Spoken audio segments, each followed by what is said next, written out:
Is perfection always worth the cost? In bluelock, Japan's obsession with continuous improvement pushes players to their limits. But it raises a critical question. Can chasing perfection lead to greatness without sacrificing mental well-being? Japan's cultural focus on perfectionism is evident everywhere, from the precise arrangement of luggage at airports to a ski lift operator making sure every bit of snow is brushed off perfectly.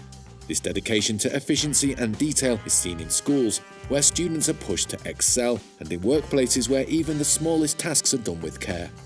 It's all about constantly improving, or as they say, kaizen. Now, take this mindset to sports. In bluelock, the Japanese football union, after failing at the World Cup, realized something. They didn't need another team player, they needed a standout striker. The bluelock project brings together 300 young forwards from across Japan to compete in a cutthroat environment. But guess what? It's not about teamwork here. Instead, each player has to focus on themselves and push their limits to survive.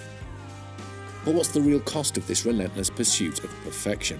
Bluelock explores how the pressure to be the best isn't just about winning, it's about embodying the spirit of kaizen and kodawari, pushing players beyond their limits to see just how great they can become.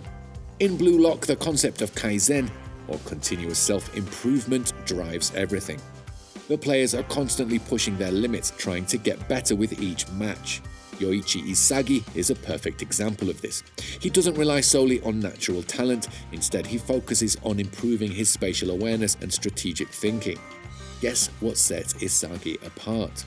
His ability to read the field, constantly analyzing both his performance and his rivals. He keeps refining his weaknesses, working to improve his strengths.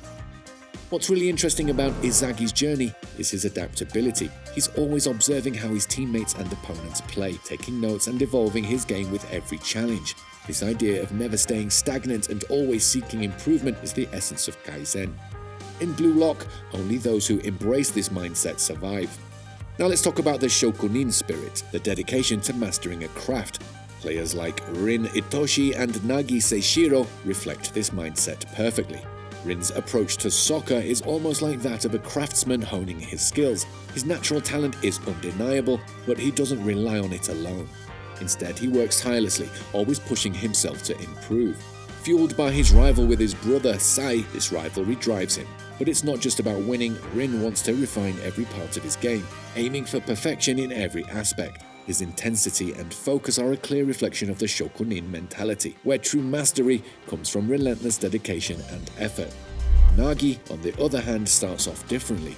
He's got raw, natural talent, but at first he lacks the drive to perfect it. He's one of those players who can pull off incredible plays without even trying. But then something changes. Watching players like Rin and Isagi, he realizes that relying on natural talent alone isn't enough. Nagi begins to take his craft seriously, embracing hard work and refinement.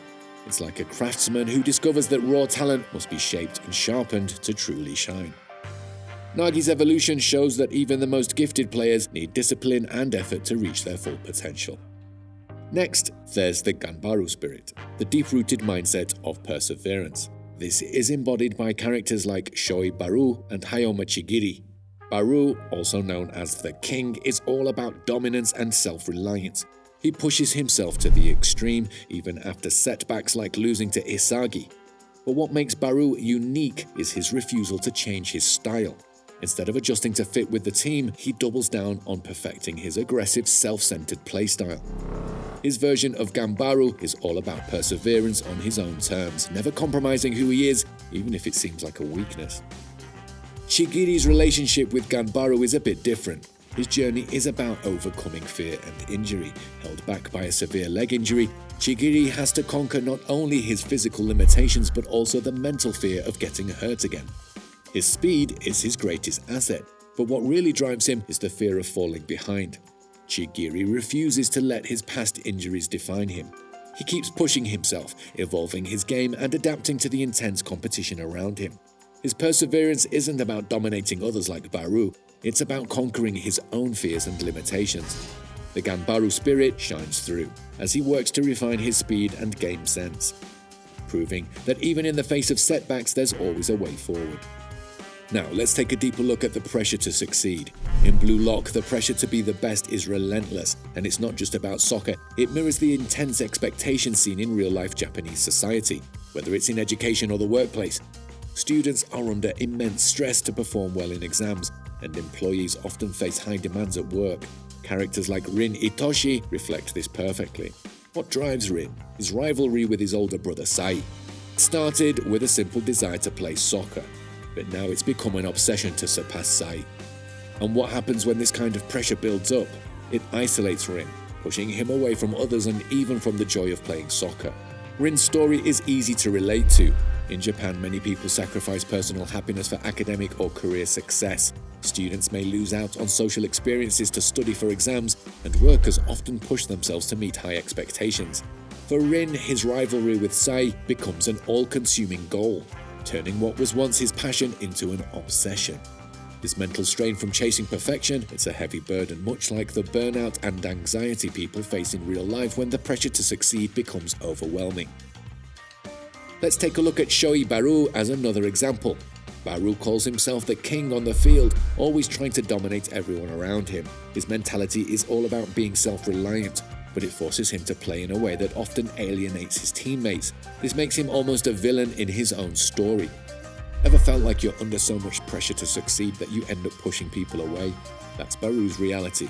His need to stay on top isolates him, much like how many people in society can isolate themselves by chasing impossible goals. But perfectionism isn't all bad. Look at Yoichi Isagi. He doesn't start off as a prodigy, but through hard work he constantly improves.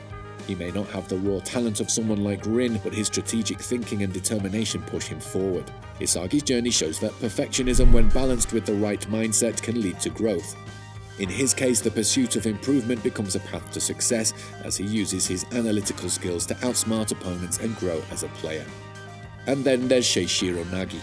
Nagi begins as a lazy genius relying on pure talent without putting in much effort. But as soon as he faces tougher opponents, something shifts. Guess what happens? He realizes talent alone isn't enough. Nagi starts working harder and develops his own ego, becoming more competitive. His transformation shows how perfectionism, when approached thoughtfully, can unlock hidden potential. Nagi goes from coasting on natural ability to becoming a stronger, more independent player. Finally, let's explore Jinpachi Ego's philosophy. Jinpachi Ego's approach in Blue Lock turns traditional sports values upside down by focusing on ego and self-interest over teamwork. He pushes players to prioritize their own success, believing that a true striker must have absolute confidence in their skills. Egoism, according to him, is the key to creating a world-class player. The series asks viewers to consider a deeper question. Can the drive for perfection coexist with emotional well-being? Or does Blue Lock imply that true greatness inevitably comes at a personal cost? Let us know your thoughts in the comments, and don't forget to like, share and subscribe for more discussions like this.